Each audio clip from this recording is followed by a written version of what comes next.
بسم اللہ الرحمن الرحیم۔ لاسٹ لیکچر میں ہم نے پڑھا تھا کہ عیسائی حکومتیں جو تھیں جن پر مراد کا قبضہ تھا یا مراد سے پہلے بایزید کے دور میں، تو وہ ان کو جو ہے جنگ انگورہ کا بعد سلطنت عثمانیہ سے وہ آزادی چاہتی تھی۔ ٹھیک ہے، میں نے آپ سے ذکر کیا تھا ہونیا ڈے کا، جو ایک ہنگیرین سردار تھا، اور وہ جو تھا وہ یہ چاہتا تھا کہ ترکوں کو نکالا جائے، اور وہ محرک تھا صلیبی اتحاد کا جو ترکوں کے خلاف ہوا، اور جس کے نتیجے میں بیٹل آف وارنا ہوئی، اور اس بیٹل آف وارنا کے بعد جو ہے دیکھتے ہیں کہ کیا ہوا۔ تو ہونیا ڈے جو تھا وہ اس کو اپنی شجاعت پہ، اپنی بہادری پر بہت زیادہ اس کو ناز تھا، اور وہ تھا بھی ایسا۔ ٹھیک ہے، تو ہونیا ڈے، اب ہم کچھ پڑھیں گے ہونیا ڈے کی کیمپینز کے بارے میں، اس کی کامیابیوں کے بارے میں۔ تو جو ہے اس وقت عثمانی ایک جنرل تھا مزید پاشا، وہ ٹرانسلوینیا میں ہرمان اسٹارٹ قلعے کا محاصرہ کیا ہوا تھا۔ تو ہونیا ڈے جو تھا اس قلعے کی مدد کے لیے پہنچا، اور اس نے مزید پاشا کو شکست دی۔ اب یہ جو معرکہ ہوا اس میں 20,000 ترک مارے گئے۔ ٹھیک ہے، اور جو ہے اس طرح سے ہونیا ڈے نے مزید پاشا اس کے لڑکوں کو مار دیا۔ بہرحال اس فتح نے جو ہے وہ بہت زیادہ ان کا حوصلہ بڑھا دیا۔ تو یہ ہونیا ڈے اور ترکوں کا پہلا مقابلہ تھا۔ بہرحال مراد نے کو جب اس شکست کی خبر ہوئی تو اس نے دوسری فوج بھیجی، اس میں 80,000 کی تعداد تھی، لیکن اس بار بھی اوزاواگ میں مقابلہ ہوا، اور اس بار بھی ہونیا ڈے نے ترکوں کو شکست دے دی۔ اب ہونیا ڈے کی یہ جو شاندار کامیابیاں تھیں، اور ترکوں کے شکست کے اوپر شکست جو تھی، اس نے یورپ کی جو مملکتیں تھیں ان کے اندر میں جو ہے وہ ایک امید پیدا کر دی کہ وہ کسی نہ کسی طرح سے ترکوں کو یہاں سے نکال دیں۔ ٹھیک ہے، تو انہوں نے ایک زبردست اتحاد قائم کیا، صلیبی اتحاد، یا ہم جس کو کروسیڈ کہتے ہیں۔ تو میں نے آپ کو بتایا تھا اس وقت شاہ لاڈسلاس، جو اس وقت ہنگری اور پولینڈ دونوں مملکتوں کا فرمانروا تھا، حکمران تھا، اس نے یہ تحریک شروع کی تھی۔ اب اس اتحاد میں ہنگری اور پولینڈ کے علاوہ ولاچیا، بوسنیا کی حکومت شامل ہوئیں۔ انہوں نے اپنی پوری جو ہے طاقت، پوری فوجی وہ جو ہے اس میں جھونک دی، لگا دی۔ ٹھیک ہے، اور اس کے بعد جو ہے سربیا، جس کا میں نے پہلے بتایا تھا کہ سربیا جو تھا وہ بھی ترکوں سے آزادی حاصل کرنا چاہتا تھا، تو اس کا جو حکمران تھا وہ بھی اس میں شامل ہو گیا۔ اس نے بھی ترکوں سے جو ہے جان برینکوویچ جو تھا وہ بھی اتحادیوں میں شامل ہو گیا۔ اس کے بعد جو ہے مغربی یورپ سے فرانس، اس کے بعد جرمنی اور یورپ کے کئی ملکوں سے جو ہے کچھ نہ کچھ امداد آئی، اور پوپ نے بھی اس ترکوں کے خلاف اپنی جو ہے وہ بھی دکھائی، اور اس نے اپنا نمائندہ کارڈنل جولین سیزر اس کو ایک مسلح فوج کے ساتھ روانہ کیا۔ اس کے علاوہ اب اس صلیبی اتحاد کو دیکھیں، اس میں یورپ کے ہر حصے سے اس کے لیے امداد بھی بھیجی گئی، پیسہ بھی بھیجا گیا۔ ٹھیک ہے، تو یہ جو تھی ایک ایسی صلیبی جنگ تھی جو عیسائیوں نے مذہبی جوش میں مسلمانوں کے خلاف، اسلام کے خلاف چھیڑی تھی، اور وہ چاہتے تھے کہ یورپ سے مسلمانوں کی حکومت کا پوری طرح خاتمہ کر دیا جائے۔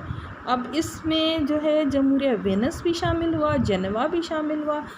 یہ جو تھے بحری طاقتیں تھیں، تو انہوں نے اپنی بحری قوت سے مدد کی۔ ٹھیک ہے، اور اس وقت تک ترکوں کے پاس جو تھی وہ کوئی بحری طاقت بھی نہیں تھی، اور اس لیے مراد جو تھی وہ ان کا خیال تھا کہ مراد جو ہے وہ ایشیا کوچک میں امیر کرمانیہ سے لڑنے میں مصروف ہے، تو یورپ میں ان کی فوجیں آ نہیں سکتی۔ بہرحال تو ہونیا ڈے جو تھا اس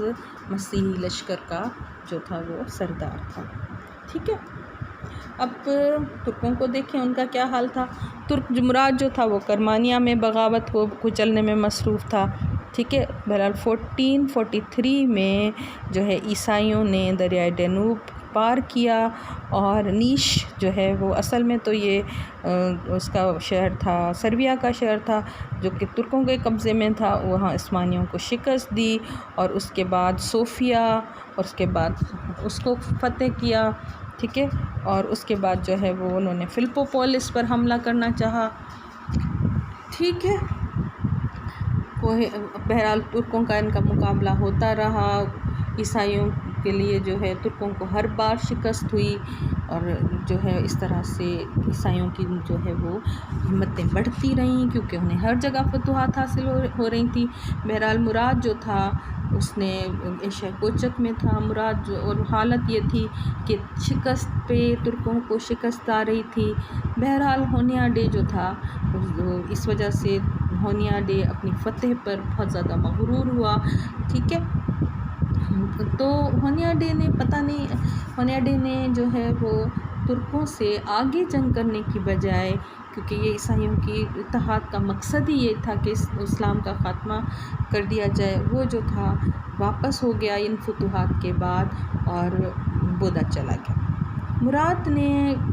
یہ کرنے کے بجائے کہ وہ ہونیا ڈے کا تعاقب کرتا، اس نے یہ بہتر سمجھا، یہ اسٹریٹجی اپنائی کہ ترکوں کے ساتھ اور اس کے ساتھ یورپینز کے ساتھ صلح کر لی جائے، ٹھیک ہے۔ اور یوں جو ہے کارڈینل جولین کی مخالفت کے باوجود جو ہے 12 جولائی 1404 کو زیجدین کے مقام پر صلح نامہ ہوا، اور اس صلح نامے کی شرائط یہ تھی کہ سربیا جو سلطنت عثمانیہ فتح کر چکی تھی اس کو آزاد کر دیا گیا، ولاچیا ہنگری کے باجگزار بن گیا، اور اس کے علاوہ جو ہے وہ مراد نے جو ہے یہ صلح جو تھی 10 سال کے لیے ہوئی، ٹھیک ہے۔ اور اس صلح نامے پر پابند رہنے کے لیے لارڈ سلاسیا نے انجیل پر اور مراد نے قرآن کو ہاتھ میں لے کر قسمیں کھائیں، اور یہ صلح نامہ مرتب ہوا۔ اس کے بعد جو ہے وہ مراد جو ہے اس نے دیکھا کہ صلح ہو چکی ہے اور ایسا لگتا تھا کہ اب یورپ میں جنگ نہیں ہوگی، مراد تھوڑا سا مطمئن ہوا، اور اس نے تھوڑے دنوں کے لیے تخت سے وہ اتر آیا، اور اس نے اپنے لڑکے محمد کو جو ہے وہ تخت نشین کیا۔ لیکن محمد اس وقت صرف 14 سال کا تھا۔ اب محمد جب تخت پہ بیٹھا اور مراد تو ایدین میں چلا گیا تھا، جب یہ خبر مشہور ہوئی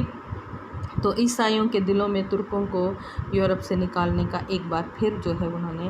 فیصلہ کیا، اور انہوں نے جو ہے صلح نامہ زیجدین جو کہ 10 سال کے لیے ہوا تھا، اور لیکن ابھی اس کو 1 مہینہ بھی نہیں گزرا تھا کہ اس نے جو ہے ہنگری کی جو مجلس تھی یا جو ان کی پارلیمنٹ تھی اس نے معاہدے کو ختم کرنے کا فیصلہ کر دیا، اور اس غداری کا جو خاص محرک تھا، جو شخص جو اس غداری کا ذمہ دار تھا، وہ کارڈینل جولین تھا، ٹھیک ہے۔ اور وہ چاہتا تھا کہ یہ معاہدہ توڑا جائے، شہنشاہ قسطنطنیہ بھی چاہتا تھا کہ یہ معاہدہ توڑا جائے، اور عیسائیوں کو اس بات کی پورا یقین تھا کہ محمد صرف 14 سال کا ہے اور یہ جو ہیں فتح کر لیں گے، اور امیر کرمانیہ بھی بغاوت تھی، اور اس کے علاوہ حالات جو تھے وہ ترکوں کے لیے اتنے اچھے نہیں تھے۔ بہرحال کارڈینل جولین جو ہے وہ اس نے آخر کار لارڈ سلاسیا اس کے خلاف تھا، ہونیا ڈے بھی خلاف تھا، لیکن بعد میں ان سب کو جو ہے وہ قائل کر لیا گیا، اور اس صلح ناموں کے توڑنے کے نتیجے میں جو ہے وہ جنگ وار نہ ہوئی، ٹھیک ہے۔